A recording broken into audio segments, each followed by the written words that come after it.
Good morning बच्चों। आज मैं आपको कविवर बिहारी द्वारा रचित भक्ति और नीति के पदों की व्याख्या अर्थ बताने जा रही हूँ। इसमें अप्रैल और मई में मैंने आपको सूरदास के पद तथा गद्य पद्य के साहित्य के इतिहास के बारे में बताया था, और इसके बाद जुलाई माह में गोस्वामी तुलसीदास द्वारा रचित धनुषभंग, बनपथ पर तथा रसखान द्वारा रचित सवैये और कवित्त तथा अब मैं आपको बिहारी लाल जी द्वारा रचित भक्ति एवं नीति पद्यांशों के अर्थ बता रही हूँ। गद्य खंड से आपके अप्रैल माह में आचार्य रामचंद्र द्वारा लिखित मित्रता पाठ के अर्थ एवं क्वेश्चन आंसर लिखवाए थे। इसके बाद जयशंकर प्रसाद द्वारा रचित ममता कहानी के अर्थ एवं प्रश्नोत्तर आपको बताए। इस प्रकार से आपको एक फेयर कॉपी के 3 भाग करने हैं, एक गद्य खंड, दूसरा पद्य खंड और तीसरा संस्कृत। तो गद्य खंड में मैंने जो लिखवाया है क्वेश्चन आंसर वो आपको फेयर कॉपी पर करना है, और जीवन चरित्र भी दूसरी कॉपी में 3 कॉपियाँ बनानी हैं। एक में गद्य पद्य का इतिहास लिखना है, दूसरी कॉपी में जीवन परिचय लिखना है, उसके भी आपको 3 भाग करने हैं। एक में तुमुल खंड का आप लिखवाएंगे, एक में गद्य के जीवन परिचय लिखवाएंगे और एक खंड में पद्य के। तो इस प्रकार से आपको एक कॉपी में ममता और मित्रता पाठ के गद्य खंड के प्रश्नोत्तर लिखना है, और दूसरी कॉपी में आचार्य रामचंद्र शुक्ल एवं जयशंकर प्रसाद जी का जीवन चरित्र लिखना है, जो मैंने आपको लिख करके भेजा है। इसके बाद पद्य खंड से दूसरे जो आपने खंड बनाया है उसमें जीवन परिचय वाली कॉपी में सूरदास का जीवन परिचय, गोस्वामी तुलसीदास का जीवन परिचय, रसखान का जीवन परिचय और 3 आपने लिख लिए होंगे। इसके बाद अब मैं आपको बिहारी जी का जब पाठ पूरा हो जाएगा, अर्थ आपको समझ में आ जाएंगे, तब जीवन परिचय भेजेंगे तो आपको वो लिखना है। तो आपने 4 महापुरुषों के बारे में जाना है अप्रैल, मई और जुलाई में। कौन कौन? सूरदास, गोस्वामी तुलसीदास, रसखान एवं बिहारी लाल जी। इनके जीवन परिचय आपको लिख करके रखने हैं।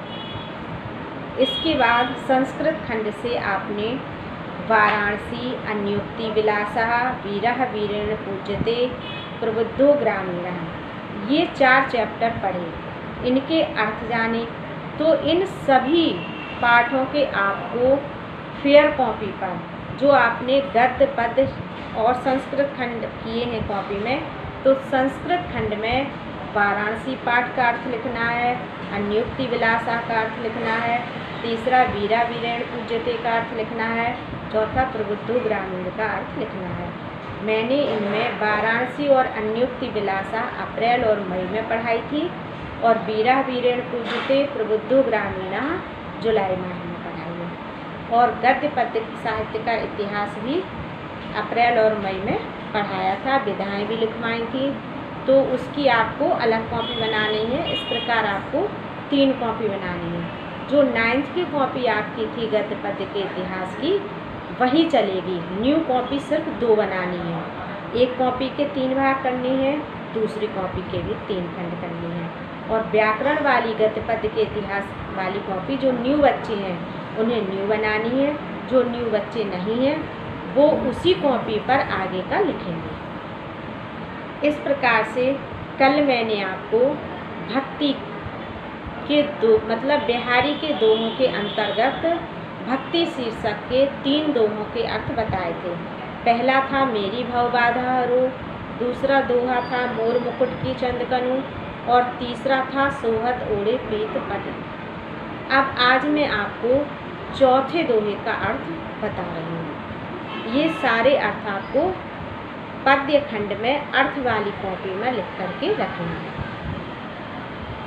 अधर धरत हरि के परत ओंठ दीठ पट ज्योति, हरित बांस की बांसुरी, इंद्रधनुष रंग होती। इसमें एक गोपी सभी गोपियों को श्री कृष्ण की जब मुरली बजाते हैं तो कैसे इंद्रधनुषी छटा बिखेर देते हैं, उनकी सुंदरता के बारे में बता रही है कि हे सखी, अधर धरत हरि के परत। जब श्री कृष्ण अपने ओंठों पर बांसुरी को रखते हैं तो उस बांसुरी पर ओंठ दीठ पट ज्योति, ओंठ की लालिमा, दृष्टि की श्यामलता, पट की पीतांबर का पीला रंग, इन तीनों रंगों का प्रकाश उनके चेहरे पर फैलता है। हरित बांस की बांसुरी, और बांस की बांसुरी कैसी है, हरे रंग की।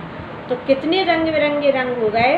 तो इस प्रकार से जब इन रंगों की छटा उनके चेहरे पर आती है तो कैसा लगता है, इंद्रधनुष रंग हो, जैसे इंद्रधनुष निकला हुआ है। तो इस प्रकार से इसका प्रसंग होगा कि एक सखी दूसरी सखियों से बंसी बजाते हुए श्री कृष्ण की सुंदरता का वर्णन कर रही है। सखी कह रही है दूसरी सखियों से कि हे सखी, जब श्री कृष्ण अपने ओंठों पर बंसी रखते हैं तो उस बंसी और उनके ओंठों की लालिमा, नेत्रों की श्यामलता और वस्त्र का पीला रंग और हरे बांस की बांसुरी का हरा रंग मानो इंद्रधनुषी छटा बिखेर देता है, सुंदरता बिखेर देता है। 5वां, या अनुरागी चित्त की गति समझे नहीं कोई, ज्यों ज्यों बूढ़े श्याम रंग त्यों त्यों उज्ज्वल हो।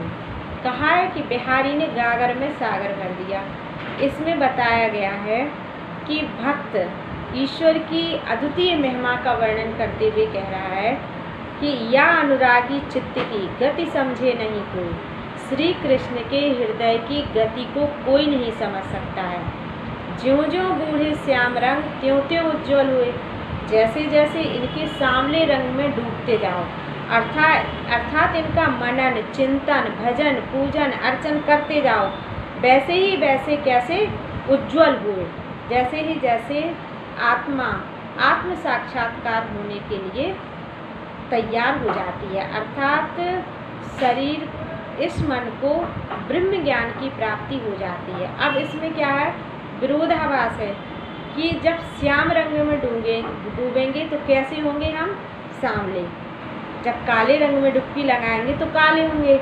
लेकिन यहाँ क्या है कि ज्यों ज्यों बूढ़े श्याम रंग, जैसे ही जैसे उनके सांवले रंग में डूबते जाएं, तो इसका डूबने का मतलब है कि जैसे ही जैसे हम उनकी भक्ति में डूबते जाते हैं, उनका चिंतन मनन करते हैं, वैसे ही वैसे हमारी आत्मा ज्ञानवान होती जाती है, हमारा मन ज्ञानी होता चला जाता है। 6वां है, तौलग या मन सदन में हरि आवे के ही बाट, बिकट जटे जो लघु निपट, फुटे न कपट कपाट। इसमें तौलग या मन सदन में, मन रूपी सदन घर, हरि आवे के ही बाट, बाट माने रास्ता, बिकट जटे जो लघु निपट, जहाँ पर बड़ी विकटता से कड़ाई से छल कपट रूपी किवाड़ लगे हुए हैं। ठीक है, कपाट माने किवाड़। तो इसका अर्थ है कि भक्त ईश्वर का चिंतन करते हुए सोच रहा है कि तौलग या मन सदन में हरि आवे के ही बाट, इस मन रूपी घर में परमात्मा किस रास्ते से आए, क्योंकि बिकट जटे जो लघु निपट, फुटे न कपट कपाट, जब तक कि हृदय रूपी घर में छल कपट रूपी किवाड़ दृढ़ता से लगे हुए हैं। अर्थात अगर मनुष्य के अंदर छल कपट प्रपंच असत्यता अनेक बुराइयों का वास है, अनेक बुराइयां रूपी किवाड़ मन रूपी घर में लगे हुए हैं, तो फिर परमात्मा तुम्हारे घर में, मन रूपी घर में किस रास्ते से आएंगे? अर्थात जब तक तुम्हें आत्मानंद की या ईश्वर की अनुभूति कभी नहीं हो सकती है। जब तुम्हारा मन निर्मल हो जाएगा, छल कपट हट जाएगा, तभी जाकर तुम उनके दर्शन की अनुभूति कर सकते हो। जगत जनायो जेह सकल सोहरि जान्यो नाही, ज्यों आँखन सब देखें आँख न देखी जाए। बिहारी लाल जी कहते हैं कि जगत जनायो जह सकल सोहरि जान्यो नाही, जिसने छल और कपट मोह माया से भरे हुए सारे संसार का निरीक्षण किया है, सारे संसार को समझा है, जाना है और उसी को सत्य मान बैठे हैं। सोहरि जान्यो नाही, ऐसे व्यक्ति ने, ऐसे मनुष्य ने तो परमात्मा के बारे में जाना ही नहीं है। सब कुछ जाना है, सब कुछ समझा है, लेकिन वास्तविक ज्ञान के बारे में नहीं जाना। ये तो वही बात हुई कि ज्यों आँखन सब देखी हैं आँख न देखी जाए।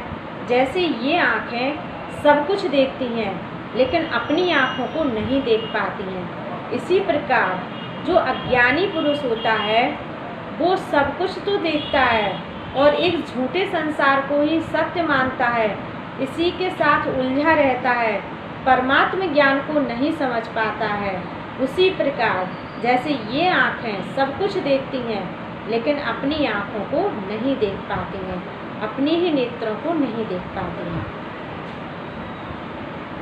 माला जप माला छापा तिलक सरे न एको काम, मन कांचे नाचे वृथा साचे राचे राम। इसमें बिहारी लाल जी ने बताया है कि जब तक मनुष्य को सतगुरु की प्राप्ति के माध्यम से सच्चा ज्ञान प्राप्त नहीं हो जाता है, तब तक वह चाहे जितना जाप करता रहे। कहते माला लिए भगवान का दिन भर नाम जप रहा है, सीताराम राधे श्याम राधे राधे, माला जप रहे, बैठ गए राम राम माला जपते रहते हैं।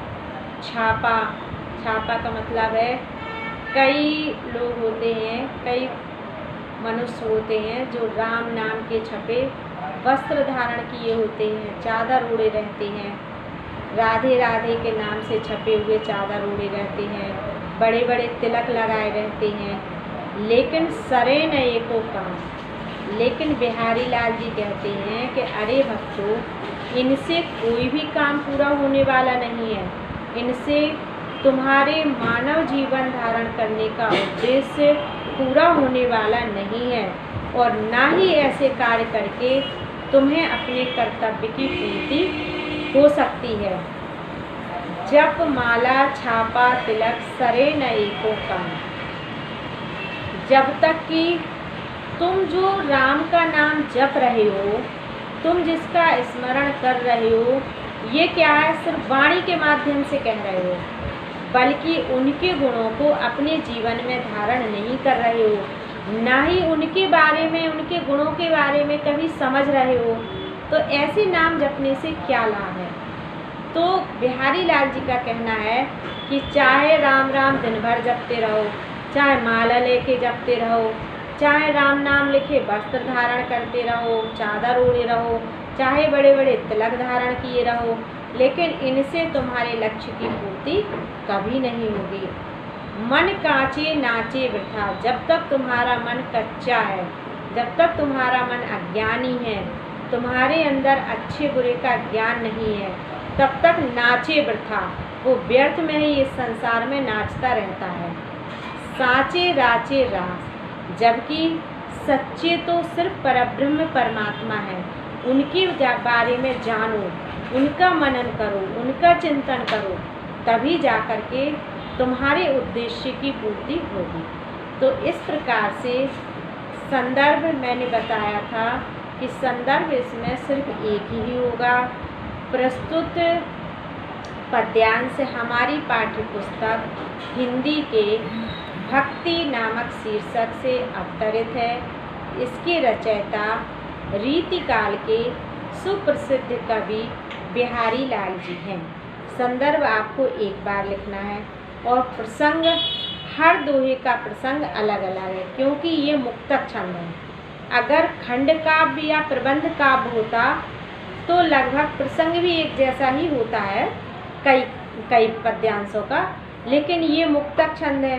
तो मुक्तक छंद का मतलब है कि हर दोहा अपने आप में संपूर्ण है, अपने आप में एक पूरा अर्थ, अलग अलग पूरा अर्थ रखता है, तो आपका संदर्भ भी, प्रसंग भी अलग अलग होगा।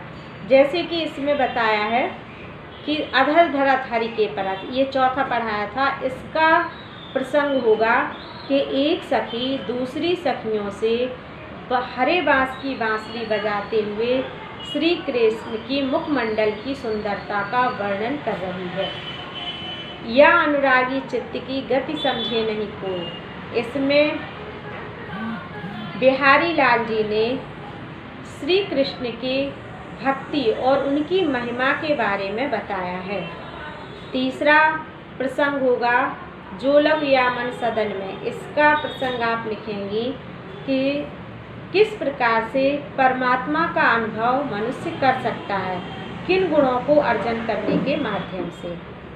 जगत जनायो जाहे बस, मनुष्य झूठे संसार में फंसा रहता है, वह सच्चाई तक नहीं पहुंच पाता है। माला जप माला छापा तिलक, इसमें बिहारी लाल जी ने बताया है कि बाहरी आडंबरों से, दिखावा करने से कभी भी परमात्मा का अनुभव नहीं हो सकता है, बल्कि एक साधारण पुरुष रहकर भी जब हम चिंतन मनन के माध्यम से अच्छे बुरे का ज्ञान करके, सच्चाई का ज्ञान करके ईश्वरीय ज्ञान का अनुभव, ईश्वर का अनुभव कर सकते हैं। धन्यवाद।